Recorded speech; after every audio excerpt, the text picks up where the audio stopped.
when you base your happiness on your expectations, so I'll draw a chart of what I call the perfect life, of what most people would consider the perfect life. So, you start here at 0, you go, let's say 100, right? 100 is a pretty good long life, right? So here you have nothing, here you have everything you desire. Right. Most people would consider the perfect life to be something like this, right? So around 25, you got everything you want. You're Mark Zuckerberg, you're Bill Gates, you're that .com entrepreneur that you read about in Inc. magazine, Entrepreneur magazine, and he looks like he's living the life, right? This is the perfect life, what everybody desires or expects. But this is how most of our lives look, right? We end up getting about half of what we want, right? There's always some stuff up here. We look up here at stuff we want. But in here is misery, right? We're mad. We're mad. We feel like we've missed out on something because we're not here. What did we do wrong? Because that's what the magazines and TV shows will try to convince you, that you did something wrong. There's something wrong with you, that you're not here and you're just here. Even though what you really need is down here, right? So if we focus down here, we'd be ecstatic. And we all know this, but yet most of us don't practice that. And that's part of our society, of our culture, to always look up here. Even though we know that if somehow you won the lottery, your .com hit it big, whatever, and you got to this line, you know what would happen, right? Your line would move up here. And we see this all the time. All of the celebrities, the Michael Jacksons, the Whitney Houstons, the people who are obviously here are still unhappy. There's something that's missing in their life. So instead of focusing down here, they focus up here. The real challenge is that up here is based on things you really can't control. Because we think we can control our lives. We think we can control our income, our health, but can you really? Can you control your income? No, because tomorrow you can get docked, furloughed, laid off, or fired, right? If you have your own business, there can be a new competitor, business regulation, or CNN can run a special report, right? Hit your pockets. What about your health? Well, you can eat a little better and exercise. But I'm reminded of James Fix, and I don't know if anybody's familiar with his name. In the 70s, James Fix invented jogging. He's given credit for running for your health. He traveled around the country, talk shows, books, magazines. This is how you get healthy, you run. James Fix died of a heart attack while running at the age of 52. You can't control your health.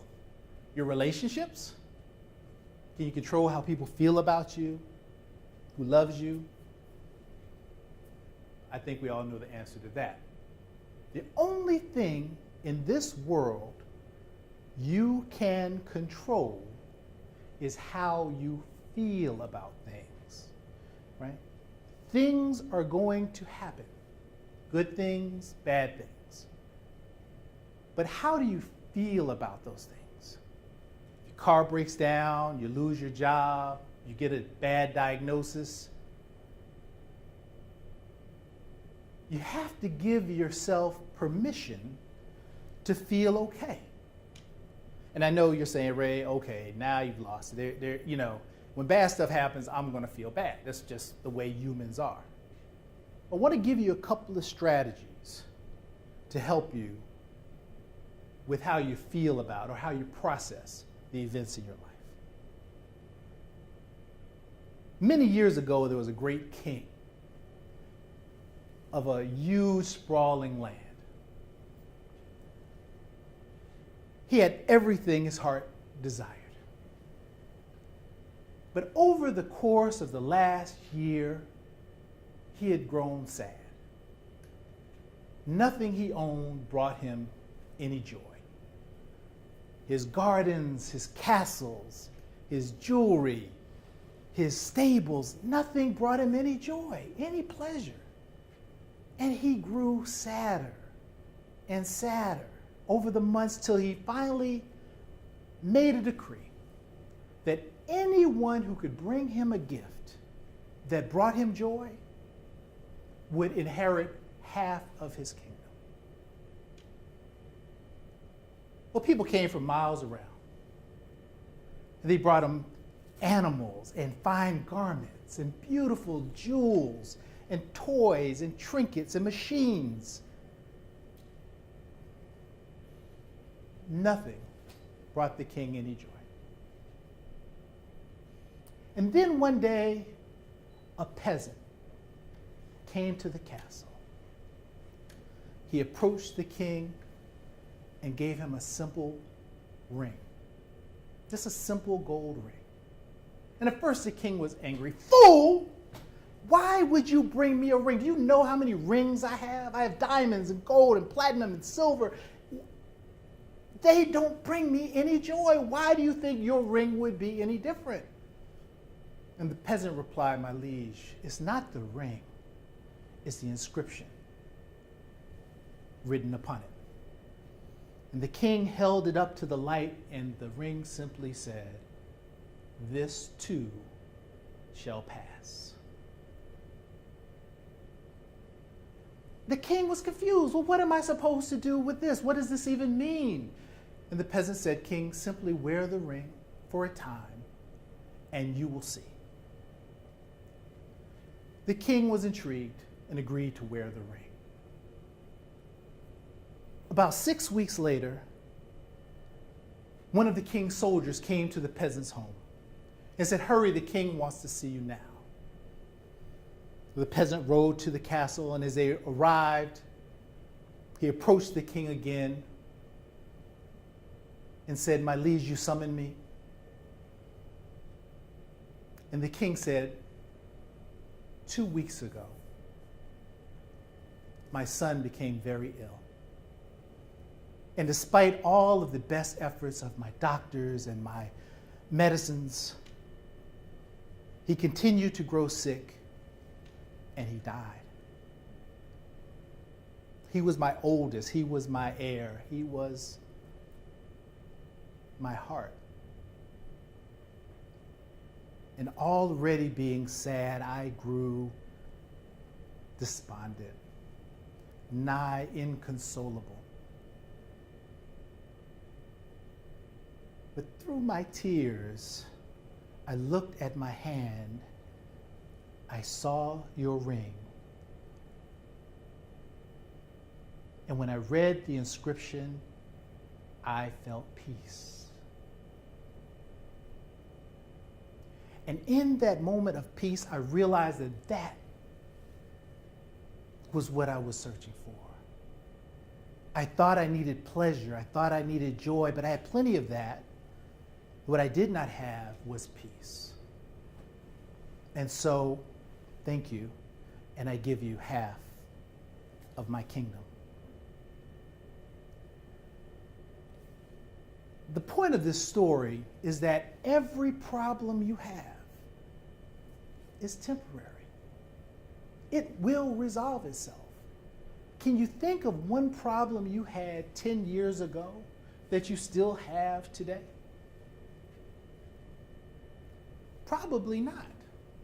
And if you do, it is greatly mitigated, or you've learned to live with it. And any problem you have today, 10 years from now, you will either laugh at it or it will be gone. So all problems, all situations, if we remember that they are temporary and they will move on, they will pass. So if you remember something from today, remember this too shall pass. But another issue that comes up in that story is the king we're searching for highs instead of whys. And so I want you to understand this phrase. Focus on your why, W-H-Y, instead of your high. And what do I mean by high? The human brain is the greatest drug factory in the world. Hundreds and hundreds of drugs are produced in your brain. Serotonin, DHEA, DMZ, adrenaline, dopamine, on and on and on and on. As a matter of fact, many of the illegal drugs you take don't do anything except open up the pathways so the drugs that are already in your brain can have more effect. And every time you buy something, every time somebody gives you something, or you get a promotion, or sometimes even a compliment, gives you a little high, right? So you get that watch, right? Get that Rolex, right? Right? Get that new BMW. You know, you finally get promoted to director. It's like, oh, it's like mainline them drugs. And honestly, there's nothing wrong with that, right? Because we all do that, right? That's just how our brains work. When something good happens to us, we get that boost.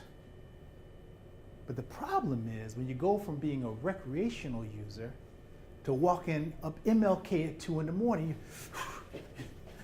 I need that thing. I need that promotion. I need that new watch. I need that house. I need that feeling that comes from the outside. Because you see,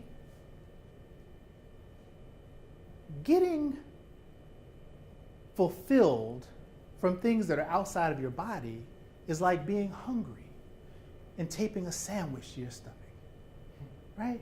But that's what we do. And even worse, you're looking at other people with bologna and cheese and like, oh my God, they must be really full. It sounds crazy.